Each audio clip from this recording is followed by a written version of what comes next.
Karl Marx.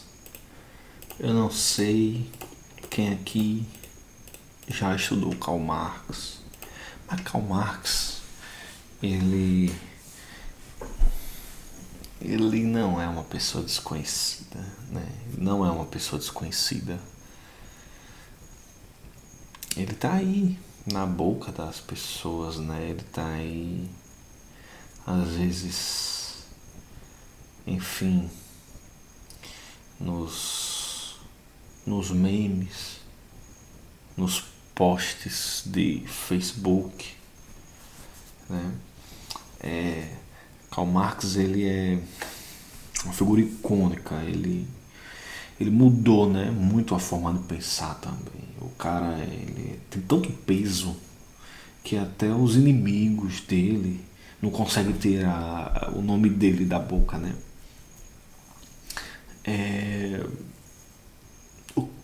Segundo Foucault,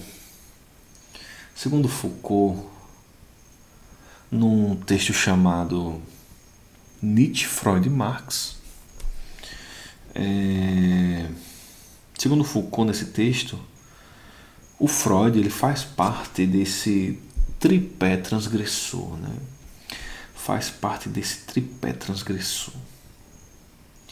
Tripé transgressor constituído por esses três autores, Nietzsche, Freud e Marx. Cada um desses autores, a seu modo, eles realizaram uma espécie de revolução no pensamento, né? Uma espécie de revolução no pensamento ocidental, tá? Não somente dentro da filosofia, mas no pensamento, enfim, humanístico, mas também econômico, no pensamento, como é que a gente pode dizer, no pensamento até mesmo da área da saúde, né? Como é o caso do próprio Freud, né? Dentro da psicologia e etc. Então, cada um, a seu modo, fez uma espécie de revolução, né? Revolucionou a maneira de pensar, né? Mas, claro, essa maneira de pensar é uma maneira, como o próprio nome, né, tripé transgressor, alude a uma maneira de pensar transgressiva, né? O pensamento, ele vem numa perspectiva e esses autores, cada um deles a seu modo, vai e, né, inverte, transgride, né, polemiza. São autores polêmicos, Nietzsche, Freud e Marx. E são polêmicos até hoje, tá? São polêmicos até hoje. O Freud, ele vem com aquela noção de que o eu não é dono de sua própria casa, né? A descoberta do inconsciente, os estudos aprofundados sobre o inconsciente, né? Sobre as pulsões humanas e tirando, desconstruindo aquela visão que a gente tinha, que a humanidade tinha, de que ela era 100% certa naquilo que ela poderia pensar, né? Que a humanidade, ela poderia confiar plenamente nos seus pensamentos, né?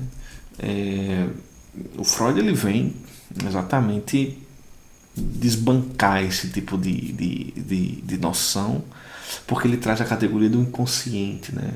Mais da metade da nossa vida, vamos dizer assim, psíquica, é extremamente relacionada ao inconsciente, está lá, né?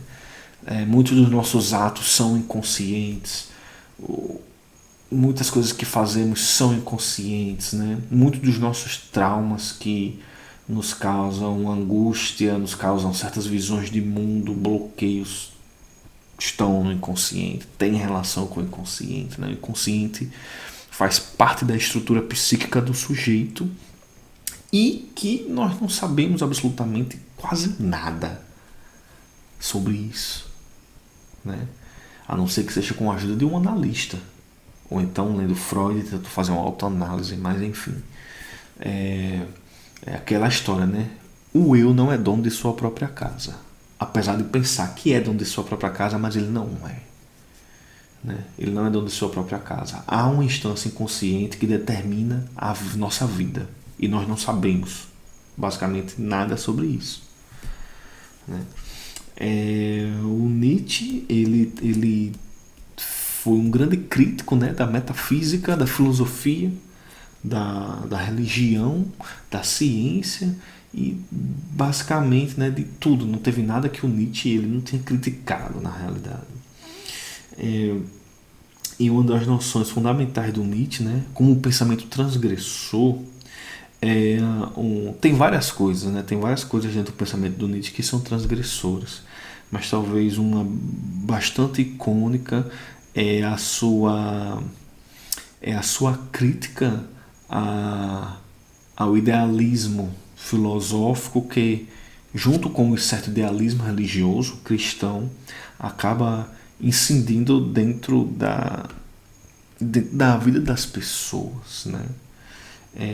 E fazendo com que as pessoas deixem de viver muitas vezes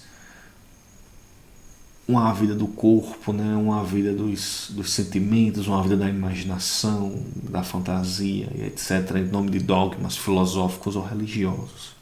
Tá? Então, isso é um pensamento transgressor. Uma outra perspectiva também é que o Nietzsche ele vai colocar muito em alta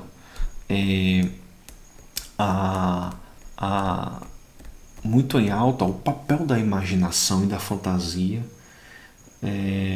como sendo, vamos dizer assim, uma espécie de base do próprio pensamento racional, né?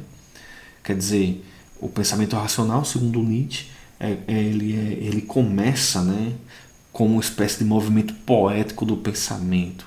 Então ele desbanca essa questão de que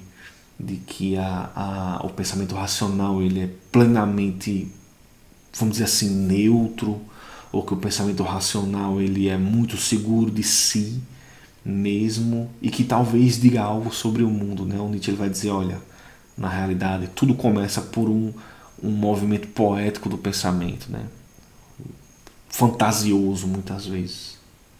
E a partir do movimento poético fantasioso dizemos verdades, instituímos verdades absolutas muitas vezes, como a filosofia quis, como a religião quis, como a ciência quis, né? Mas que na realidade essas verdades pretensiosamente absolutas não passam de verdades estritamente humanas, né? Estritamente humanas, criações humanas, poeticamente humanas. E o terceiro ponto, Marx como tripé transgressor, finalmente entrando em Marx, né? O Marx ele vai ter uma ideia que revolucionou assim, né? O jeito de pensar. Que para o Marx a realidade e a vida humana, a vida dos homens e das mulheres, né? A vida dos seres humanos em sociedade, ela tem uma história, né? Ela tem uma história. Antes da gente nascer, a humanidade já tinha uma história anterior a nós. Depois que a gente morrer, possivelmente ela vai ter uma história depois de nós, né? Mas, enfim, além da humanidade ter uma história, o que determina, o que de fato realiza as nossas vidas e que sempre realizou as vidas humanas foram, são e serão sempre, segundo Marx, claro, foram, são e serão as condições materiais que a gente vive. Basicamente é isso, né? As condições materiais que a gente vive. As condições materiais que a gente vive determinam o modo como a gente vive, como a gente pensa também, né? Então, como tem uma frase do Marx, né? Que ele diz assim: não é a consciência que cria a vida, mas é a vida que cria a consciência. Não são nossas ideias que determinam e que realizam, enfim, a nossa vida humana. É a nossa vida humana material que realiza e constrói o nosso pensamento e nossas ideias, que influenciam em nossa vida material também, né? Mas tudo começa na vida material, segundo Marx. Tá? Primeiro não vem o pensamento, primeiro vem a matéria, condição material. Depois vem pensamento, depois vem ideia. A gente já está entrando um pouco na perspectiva da ideologia para o Marx. Tá? Mas vamos lá, certo? Indo um pouco mais aprofundadamente. O Marx, então, depois dessa digressão, né, sobre o pensamento do Marx ser transgressor, em certa medida, junto com o Freud e o Nietzsche, apesar de que o Nietzsche não sabia do Freud, o Freud sabia do Nietzsche, apesar de dizer que não sabia, mas sabia sim. Mas nenhum dos dois, nem Nietzsche nem Freud, sabia do Marx. E o Marx não sabia nem do Freud, porque o Freud, quando o Marx morreu, Freud ainda era um estudante, vamos dizer assim, e nem Nietzsche nem Freud sabia, né, sobre a produção um do outro. Claro, todos os dois, cada um dos dois teve uma vida singular, né, uma vida que não foi igual a do outro, né?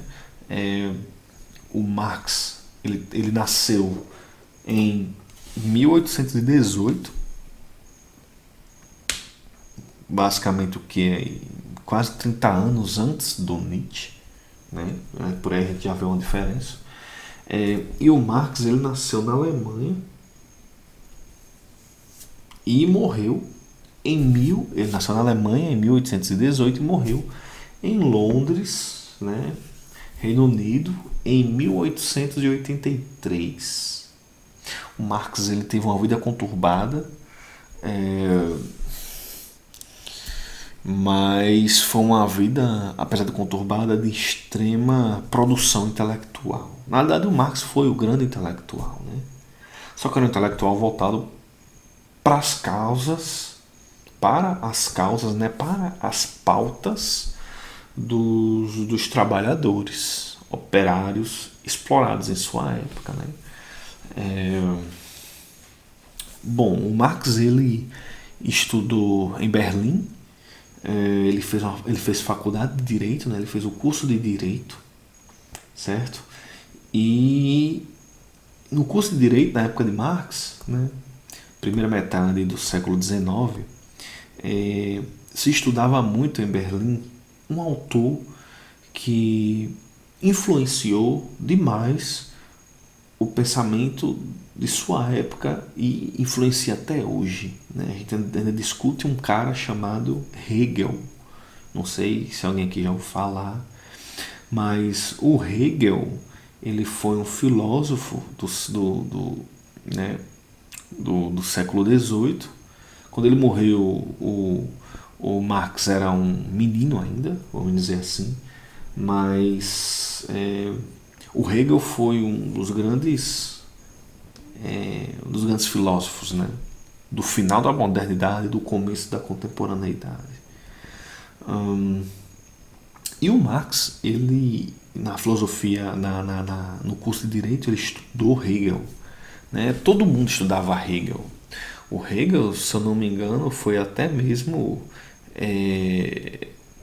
professor e reitor da Universidade de Berlim, onde o Marx estudou. Então, o Marx ele teve essa presença do Hegel, né, das obras do Hegel, da leitura do Hegel.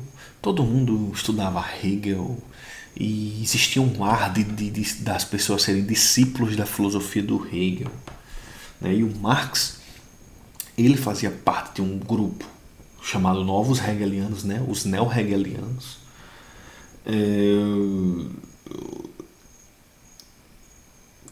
composto por Bruno Bauer, Max Stirner e outros autores e outros pensadores da época do Marx. O Marx fazia parte desse pessoal. Depois ele rompeu com esse movimento, né? Mas o Marx se considerava, vamos dizer assim,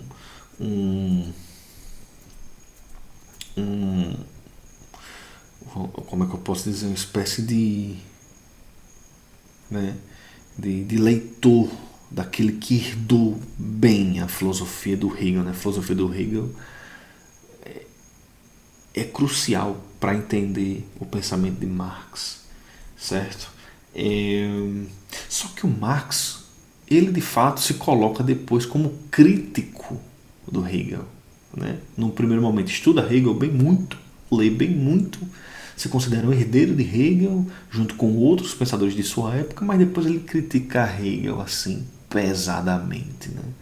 Depois ele critica Hegel pesadamente, tá? O Marx, então, nessa perspectiva de terminar a faculdade de Direito, ler muito filosofia, deixa a sua perspectiva de direito para o lado, né, e vai para o caminho da filosofia. Ele muda vamos dizer assim, de área, né, de seus estudos. Ele vai para o caminho da filosofia, ligado a esse grupo de novos hegelianos, que eram compostos por pensadores que iam contra, né, o governo da atual Alemanha da época de Marx, que era um governo prussiano, vamos dizer assim, né, extremamente influenciado pela Prússia, monarquista. E esses pensadores, eles são extremamente críticos desse governo. É um governo também, sobretudo, cristão, né? Bastante influenciado pelo cristianismo. E esses pensadores, esses novos hegelianos, o Marx fazia parte deles, né, no começo, e eram críticos do governo e notadamente eram tomados como ateus, né?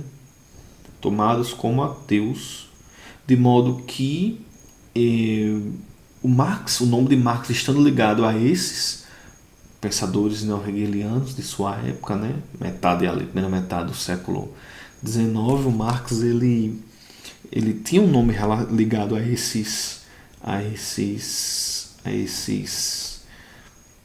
pensadores neo-hegelianos, e esses pensadores neo-hegelianos, alguns começaram a ser perseguidos.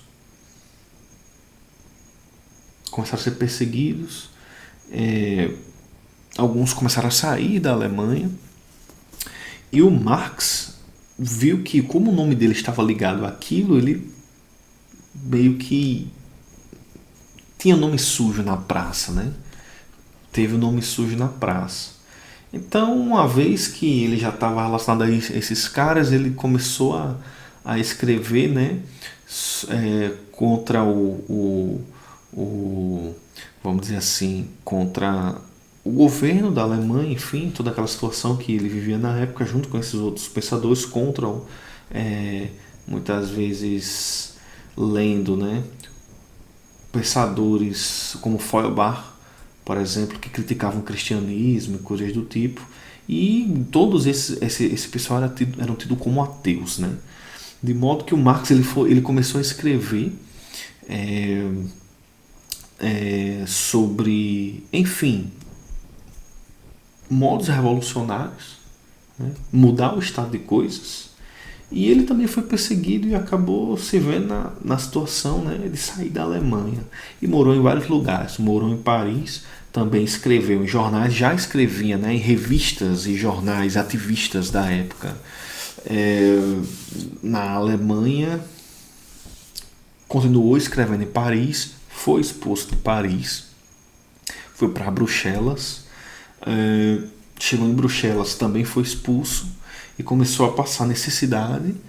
Estava casado, começou a passar necessidade, e um amigo deles, né, o Engels conseguiu que ele fosse para a Inglaterra, Reino Unido da época, né? E ele foi para Londres e morou definitivamente em Londres, se eu não me engano, até o final de sua vida, né? Morou em Londres até o final de sua vida, morreu em Londres e etc. E lá em Londres foi onde o Marx ele teve contato, né, com os trabalhadores, vamos dizer assim, com os trabalhadores das grandes fábricas, né,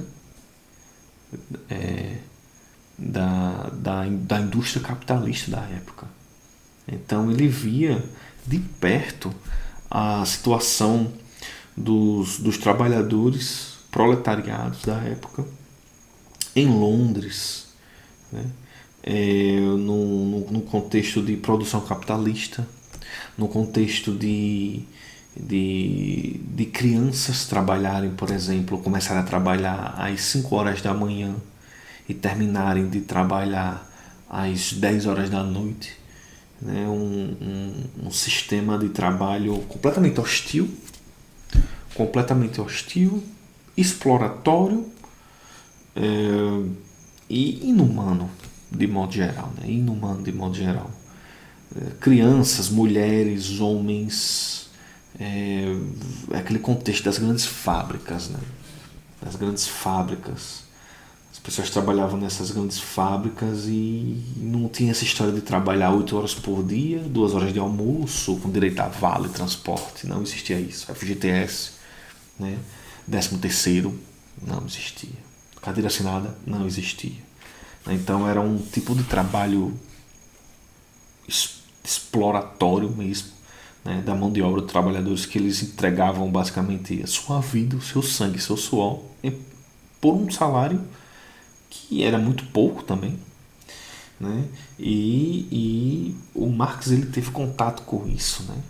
O Marx ele teve contato com essa realidade da produção, essa realidade dura da produção, essa realidade de se ver na condição, né, dessas pessoas, se verem na condição de ou trabalha, porque senão morre de fome, em cidades passando por urbanismo, né, e toda aquela coisa da passagem do século XIX para o século XX, né, um disparo tecnológico, melhorias mais fortes em termos de maquinário até mesmo, né, e coisas desse tipo. Então era ou trabalha ou trabalha. Se não trabalhar, morre de fome. Se trabalhar, morre sendo explorado, né? E o Marx ele foi um ativista mesmo, então ele queria de fato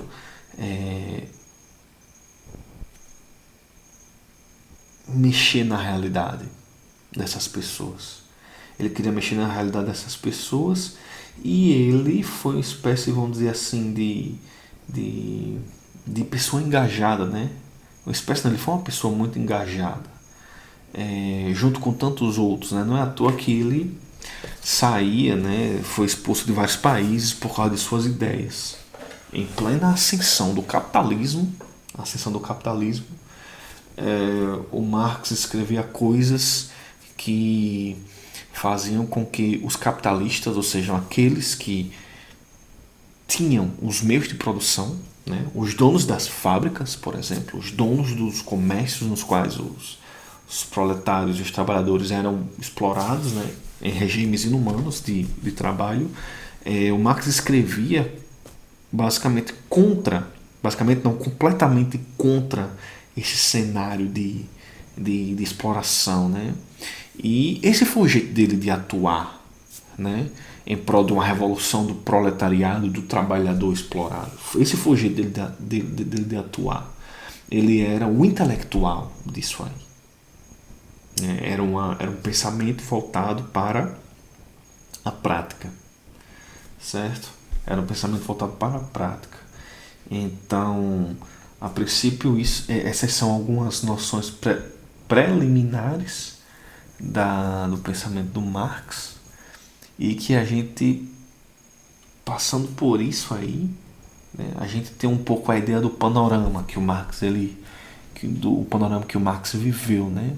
O Marx ele era aquele cara que ele se viu numa posição de escrever para jornais, escrever livros, criticando o regime capitalista, né, em prol de uma superação do capitalismo e em prol de uma melhoria de vida daqueles que eram explorados, que normalmente era a maioria das pessoas da sociedade, né? Ou seja, você pode reparar que existe muito mais trabalhadores, muito mais funcionários do que donos de empresa, do que empresários. Então nos termos do que acontecia em Marx, existia muito mais pessoas proletariadas, trabalhadores proletariados, do que os capitalistas, né? Aqueles que de fato eram donos das fábricas e enfim, né? De comércios e etc. Então esse é o panorama. Marx estudou direito, deixou o direito para lá, foi estudar filosofia, se meteu com caras que criticavam as tradições da Alemanha, culturais, religiosas, né? E sobretudo econômicas e políticas. E o Marx ele se juntou com outras pessoas, por exemplo, o próprio Engels. O Marx se juntou com Engels e partiu, se separou desses novos hegelianos, né? E começou de fato a ter uma vida voltada para um certo ativismo em prol dos trabalhadores explorados pelo capitalismo. Esse é o contexto de Marx, né? Esse é o contexto dele. Passou necessidade, quando ele foi morar em Londres, viveu em extrema pobreza, teve 7 filhos. Desses 7 filhos, se não me engano, 3 não conseguiram chegar à idade adulta por falta de comida e falta de condições mínimas de sobrevivência, né? Ele teve uma vida bem dura, muitos filhos morreram, né? Ele passou por maus bocados, e basicamente é isso, né? Um cara meio sem pátria, vivendo em outros países, tendo que sair por causa de seus escritos e suas ideias, que eram transgressoras para sua época. Bom, então esse é o panorama. Esse é o panorama do Marx, tá? A questão agora é entrar um pouco no tema da ideologia, né? Entrar no tema da ideologia. O Marx ele tem um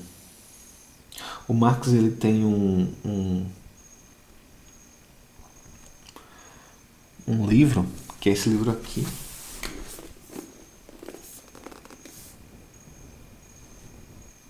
Ele escreveu esse livro com Engels, né?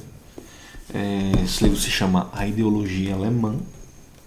E na ideologia alemã, a ideologia alemã é considerado o livro onde o Marx ele de fato começa a desenvolver de uma forma mais forte muitas noções do seu pensamento, né? Do que vem depois, do que a gente vai encontrar no Capital, noções como alienação, ideologia, classe social e etc. Bom, ideologia para Marx, tá? Ideologia para Marx. É preciso ter muito cuidado quando for falar de ideologia em Marx, porque a noção, se ninguém aqui nunca estudou Marx, a noção que se tem de ideologia, eu tenho certeza que é uma noção que você aí que está assistindo a videoaula, a noção que você tem de ideologia, se você nunca leu Marx, a noção que você tem de ideologia é completamente diferente da noção de ideologia que o Marx falou, né? O Marx ele tratou do conceito de ideologia de uma forma muito específica. Muito específica. Normalmente é recorrente, né, a gente tratar de ideologia, de pensar ideologia como sendo um conjunto de ideias, né? Ideologia vem de ideia, né? Pensamento que diz respeito às ideias, né? Ideologia, um pensamento que diz respeito às ideias. Então a gente, por exemplo, tendo isso, né, a gente tem uma noção meio popular de que ideologia é um conjunto de ideias direcionadas, né, enfim, para alguma coisa. Então a gente tem, sei lá, uma ideologia, sei, ideologia política, a gente tem uma ideologia de gênero, a gente tem uma ideologia de como é que eu posso dizer? Enfim, a gente tem uma ideologia, às vezes, né, do futebol. A gente tem um conjunto de ideias direcionado para alguma área, algum assunto, alguma coisa da realidade, né? E o termo ideologia, de fato, ele é anterior a Marx. Marx não inventou a palavra ideologia, né? É um termo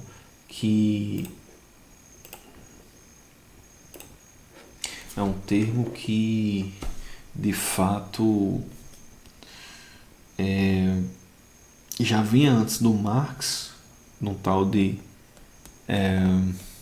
de Tracy, um pensador político francês, em que ele considerava a ideologia como sendo, de fato, um conjunto de ideias, né? Uma rede de ideias.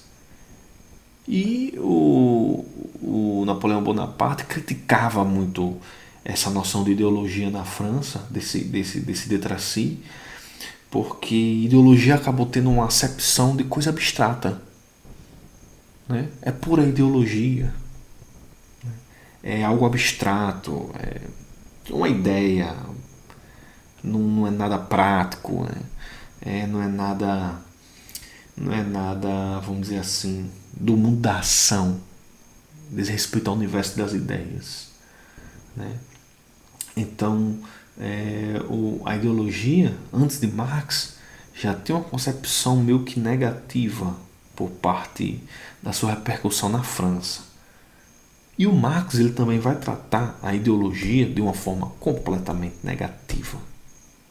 Só que para o Marx, ideologia não é pura e simplesmente um conjunto de ideias. Não é só isso. Para o Marx, ideologia é um conjunto de ideias, podemos dizer assim, né? Para o Marx, ideologia é uma rede de representações, são ideias, são noções, tá? Que existem na sociedade, que as pessoas têm, tá? Em suas vidas. Só que essas ideias e essas representações, segundo Marx, né, elas são ideias e representações que vão proporcionar uma vida de mal-estar, uma vida de exploração.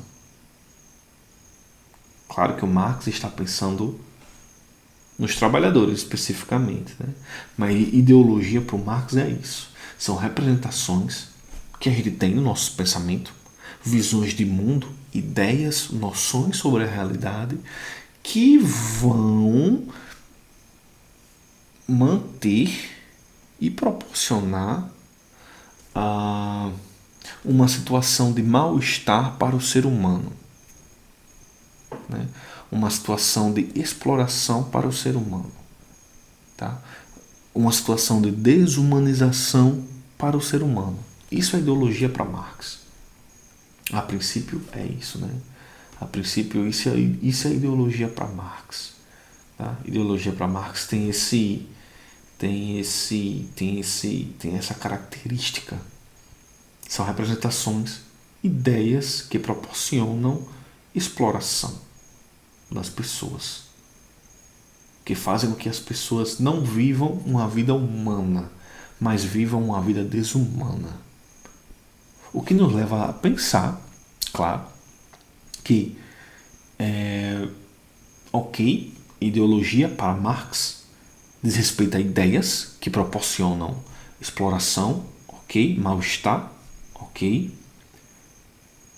Mas, por outro lado, nós também podemos pensar que nem todas as ideias são ideologia, porque nem todas as ideias elas proporcionam mal-estar. Por exemplo, se o Marx ele dizia que ideologia são representações, ideias que vão proporcionar exploração, alienação para as pessoas, desumanização para as pessoas, esse pensamento dele, do Marx, não era ideológico, porque o que o Marx visava era exatamente acabar com a exploração das pessoas, né? O que o Marx queria era um mundo sem desigualdade, coisa que existia no capitalismo e que existe até hoje, né? O que o Marx queria era um mundo sem desigualdade social, né? Ele queria um mundo em que não existisse diferença entre que não existisse essas duas classes, né? A classe que é subordinada e a classe que subordina, a classe que é dominada e a classe que domina, né? Ele não queria o Marx não queria uma sociedade com diferenças de classes e que essas classes conflitassem, né? Ele queria uma sociedade sem classes, na realidade. O que o Marx queria era isso. Então, se a ideologia para o Marx são representações que proporcionam sofrimento, mal-estar, alienação, exploração dos seres humanos, esse modo dele de pensar a ideologia, de pensar que ideologia são ideias que proporcionam, né, alienação e etc., esse modo dele de pensar não é ideológico. Porque o que ele visa é exatamente a não exploração. As suas ideias, as ideias de Marx, visam a não exploração, a não desumanização, né?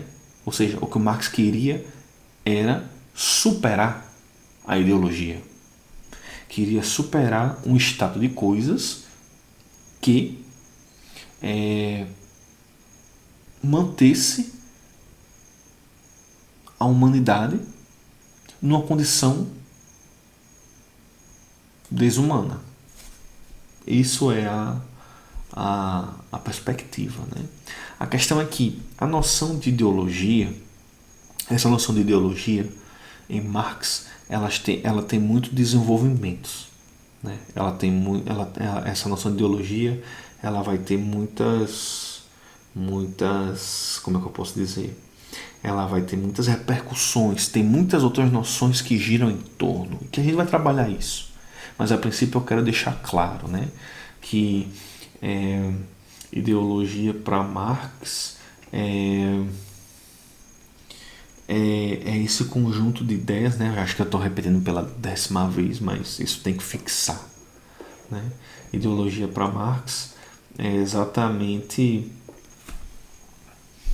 conjunto de ideias, né? Uma rede de representações, de pensamentos, de ideias que a gente tem, que elas vão atuar na realidade prática, material de nossas vidas, de uma forma que vai nos alienar, que vai nos causar estranhamento em relação às nossas próprias atividades que realizamos no dia a dia, que vai causar exploração em nossas vidas e assim por diante, né? Para o Marx, ideologia é isso. Não é pura e simplesmente um conjunto de ideias, como temos em ideologia, sei lá, do futebol, como temos ideologia de qualquer outra coisa, né? Como temos vários vieses ideológicos. Não. Para o Marx, a ideologia só tem um viés. E o viés da ideologia é proporcionar sofrimento, mal-estar e exploração para a humanidade. Ponto. As ideias que não proporcionam isso, elas não são ideológicas. Ideias que querem combater isso não são ideológicas. Agora, é preciso dizer, essa noção de Marx, ele não pensa isso por acaso, né? O Marx, ele vai pensar a ideologia dessa forma dentro de um contexto específico dessa obra aqui, a ideologia alemã. Dentro dessa obra, a ideologia alemã, que ele escreve junto com o Engels, né? Karl Marx e Friedrich Engels. Essa obra, a ideologia alemã, bom, tendo explicado, né, o que é a ideologia para o Marx, vou falar um pouco da obra, né, ideologia alemã. A ideologia alemã, esse livro do Marx, ele é um conjunto de textos, né? Ele é um conjunto de textos que o Marx ele escreveu junto com Engels, né? Que o Marx escreveu junto com Engels, conjunto de textos que foram escritos em 1845 a 1846, certo? Então, inclusive, é um livro póstumo. O que é um livro póstumo? Um livro póstumo é um livro que ele não é publicado quando os autores estão vivos. Um livro póstumo ele é publicado quando os autores estão mortos, né? Quando os autores estão mortos. Então, esse livro, A Ideologia Alemã, ele tem algo especial dentro da sua publicação, da sua confecção também, porque ele é um conjunto de textos que o Marx escrevia aqui, escrevia outros textos ali, criticando a filosofia do Hegel, criticando esses neo-hegelianos que eram reverenciados, né, por um certo ciclo de pensadores na Alemanha, por exemplo, Feuerbach, Max Stirner, Bruno Bauer. Esses três nomes são os nomes mais importantes, né? Eram os filósofos mais conhecidos da época na Alemanha, os filósofos alemães mais conhecidos. Então, a ideologia alemã, esse livro, são textos de Marx e de Engels que eles escreveram criticando esses caras, né? Criticando esses caras, criticando a filosofia de Hegel, crítica para todo lado. E o Marx escrevia textos aqui, outros textos ali, mandava os textos para Engels.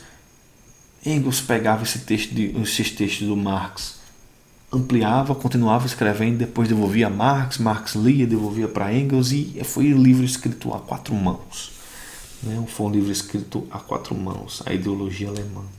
E ele é um livro que ele não tem esse caráter sistemático de, assim, eles sentaram para escrever um livro. Na realidade, foram escritos que tinham esse projeto de levar o nome ideologia alemã, mas que eles não publicaram em vida, e que só veio ser publicado se o Marx morreu em